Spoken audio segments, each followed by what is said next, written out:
What's going on, friends and fans? Ryan Dohrn here, your friendly neighborhood sales coach, and we're answering your listener questions sent in to ryan@ryandohrn.com. And don't forget, whether you're watching the YouTube channel or listening to the podcast, be sure to subscribe down below, click the little bell button so you'll never miss out on any new content that we're updating online.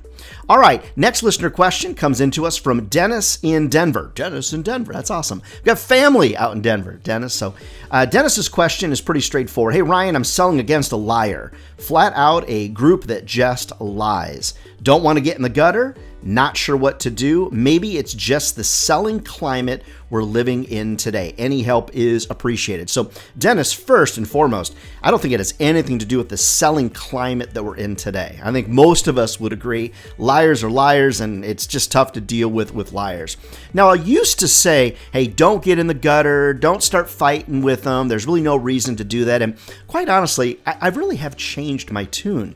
I feel like there's not a lot of people driving on the high road because there's not a lot of people driving on the high road these days.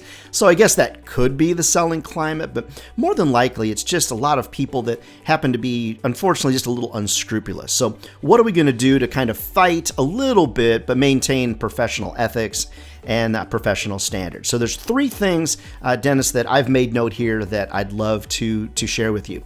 First and foremost, I'd love for you to stop the comparisons of any kind. So if somebody is comparing you to somebody that potentially you're saying is a liar, when you're being compared to somebody, you're allowing an advertiser or a client to create an apples to apples comparison.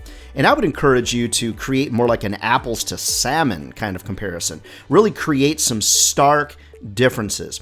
Now, I know what you're saying. Sometimes I'll say I've got 5,000 readers, and they'll say, oh, I've got 10,000 readers, and they really have 2,000 readers. Well, in that particular case, the comparison then you could say isn't always about the numbers, but could potentially be about the quality of the audience. Find some differentiating factors that maybe they don't want to fight about. Now, when you think about that, though, you have to have a pretty decent list of things, but what I want to do is focus on three main things. Dennis, you've heard me talk about it a lot. I always focus on three things. So I would encourage you to consider, what are the three things that make you different than this person instead of trying to compare apples to apples? When people lie, it tends to be an act of desperation in the sales business. So the first thing I would consider is don't compare the two. Find areas where you're completely different, if possible, and really accentuate those things.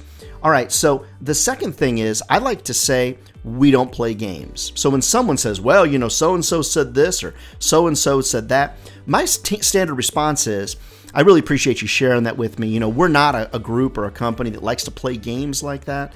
I don't know where those numbers are coming from, but we don't play games like that. So I believe that if someone was to share that with you, you might want to question it. But from our perspective, we don't play those kind of games. But then what it does is it leads us to the third thing that I would share with you, and that is you really can't fight a liar with stats and facts, because if you say you've got 2, they say they've got 4. If you say you've got 4, they say they've got 8. If you say you're great, they say they're even better, right? So when you really get down to it, the reason that I really want to make note here in my notes and for you as well, Dennis, share with success stories.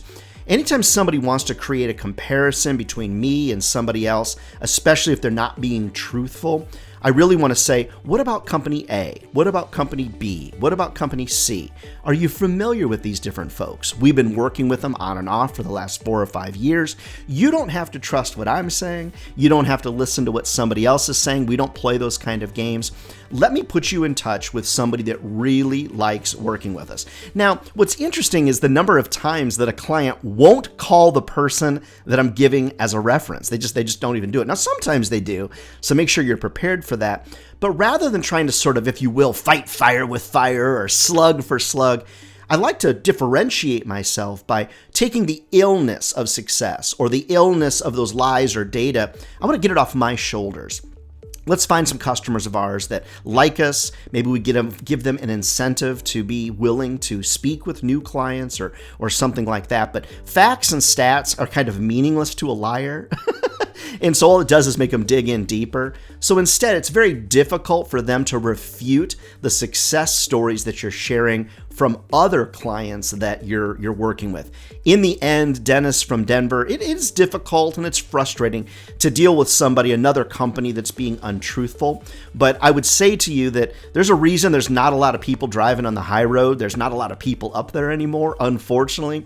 So what I want to do is differentiate myself, stop creating those comparisons, and put all the illness of success, put those success stories on the backs of our happy clients. And in the end, Dennis, I think you're going to find that they can only lie so long. And here's the other thing. Most people can see a liar from a mile away. So if you keep rocking forward, stay positive, don't play games and things like that, I think, Dennis, you're going to be very successful for a very long time. Never forget, friends, if sales was easy, everybody be doing it, and they're not. We're not crazy. This is a great job, friends. It will feed your future and your family for a lifetime. Keep your questions coming. Ryan@RyanDohrn.com. We'll see you next time. Get out there and sell something to make us all proud.